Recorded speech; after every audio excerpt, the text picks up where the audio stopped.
الحمدللہ رب العالمین والصلاة والسلام علی سید الانبیاء و خاتم المرسلین۔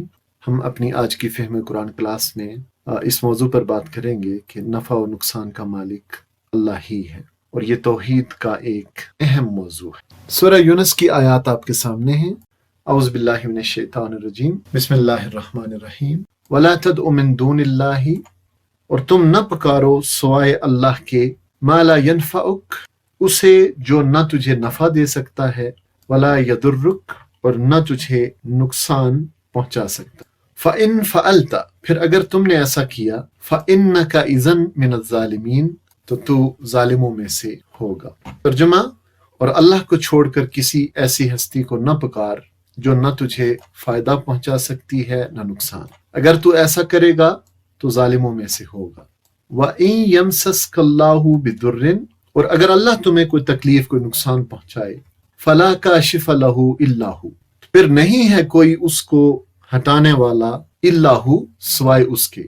یعنی اگر اللہ تجھے کسی مصیبت میں ڈال دے تو خود اس کے سوا کوئی نہیں جو اس مصیبت کو تم سے ٹال سکے۔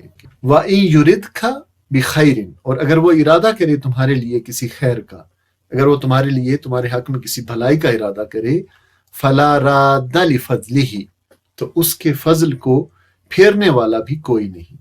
یصیب بہ من یشاء من عبادہ، وہ اپنے بندوں میں سے جس کو چاہتا ہے اپنے فضل سے نوازتا ہے۔ وہو الغفور الرحیم، اور وہ درگزر کرنے والا اور رحم فرمانے والا ہے۔ تو اس کے پہلے حصے میں دیکھیے کیا فرمایا گیا، اور اللہ کو چھوڑ کر کسی ایسی ہستی کو نہ پکار جو نہ تجھے فائدہ پہنچا سکتی ہے نہ نقصان۔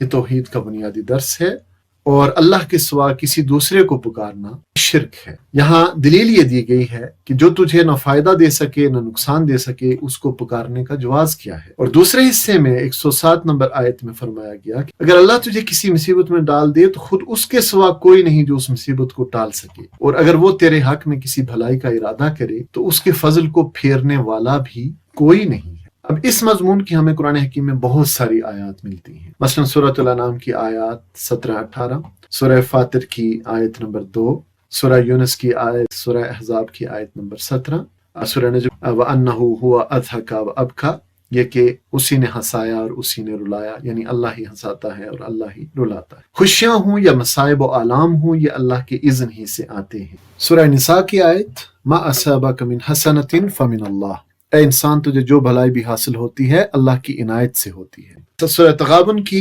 آیت ما اصاب من مصیبت الا باذن اللہ، کوئی مصیبت کبھی نہیں آتی مگر اللہ کی اذن ہی سے آتی ہے۔ اور ہمارا عقیدہ کیا ہے؟ ہمارا عقیدہ یہ ہے کہ لن یصیبنا الا ما كتب اللہ لنا، کہ ہمیں ہرگز کوئی برائی یا بھلائی نہیں پہنچتی مگر جو اللہ نے ہمارے لیے لکھ دی ہے۔ اور خود افضل البشر سید الانبیاء جناب محمد صلی اللہ علیہ وسلم کی زبانی یہ کہلوایا گیا، قل انی لا املک لکم ضرا ولا رشدا، کہو کہ میں تم لوگوں کے لیے نہ کسی نقصان کا اختیار رکھتا ہوں نہ کسی بھلائی کا۔ اور اپنے لیے بھی ایک کہلوایا گیا کہ قل لا املک لنفسی نفعا ولا ضرا الا ما شاء اللہ، کہ میں اپنی ذات کے لیے بھی کسی نفع و نقصان کا اختیار نہیں رکھتا، اللہ ہی جو کچھ چاہتا ہے وہ ہوتا ہے۔ تو جب یہ بات ہے کہ نفع و نقصان کی قدرت صرف اللہ کے پاس ہے، تو پھر کیا ہونا چاہیے؟ پھر خوف، ڈر صرف اللہ کا ہونا چاہیے، جیسا کہ سورہ مائدہ میں فرمایا گیا فَلَا تَخْشَوْا النَّاسَ وَاخْشَوْنِی، بس تم لوگوں سے نہ ڈرو بلکہ مجھ سے ڈرو۔ تو اللہ کا خوف ہونا چاہیے، اور امیدیں بھی اللہ سے ہی وابستہ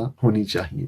قرآن حکیم میں سورہ اعراف میں دیکھیں فرمایا گیا کہ وَادْعُوهُ خَوْفًا وَطَمَعًا، اللہ ہی کو پکارو خوف کے ساتھ اور طمع کے ساتھ، یعنی اللہ کا خوف رکھا جائے اور اللہ سے ہی امیدیں وابستہ کی جائیں، کیونکہ جب مخلوق سے امیدیں وابستہ کی جاتی ہیں تو وہ امیدیں ٹوٹ جاتی ہیں، اور اللہ سے وابستہ امیدیں کبھی نہیں ٹوٹتی۔ انسان اللہ سے امیدیں وابستہ کرتا ہے تو بہت مضبوط رہتا ہے۔ اور خوف خدا، اللہ کا خوف ایک ایسی چیز ہے جو انسان کو جرم کرنے سے اور ظلم کرنے سے روک دیتا ہے۔ دنیا کی کوئی پولیس، کوئی قانون انسان کو ظلم اور جرم کرنے سے روک نہیں سکتی، لیکن جب اسے یہ پتا ہو کہ میرا رب مجھے دیکھ رہا ہے اور مجھے اس کے سامنے جواب دہی کرنی ہے اور اس کے سامنے پیش ہونا ہے، تو یہ خوف انسان کو جرم کرنے سے اور ظلم کرنے سے روک دیتا ہے۔ اسی زمن میں ایک حدیث مبارکہ ہمیں ملتی ہے، حضرت عبداللہ ابن عباس رضی اللہ تعالیٰ عنہما ان سے روایت کرتا ہے کہ رسول اللہ صلی اللہ علیہ وسلم نے ان سے فرمایا وَعْلَمْ، اور جان رکھ، ان الامۃ لو اجتمعت علی ان ینفعوک بشیء، یہ کہ لوگ لو اجتمعت سب کے سب جمع ہو جائیں، علی اس پر، ان ینفعوک بشیء کہ تجھے کسی چیز کے ساتھ تجھے کسی چیز کا فائدہ پہنچائیں، لم ینفعوک الا بشیء قد کتبہ اللہ لک، تو تجھے کوئی نفع نہ پہنچا سکیں گے سوائے اس کے جو اللہ تعالیٰ نے تیرے لیے لکھ رکھا ہے۔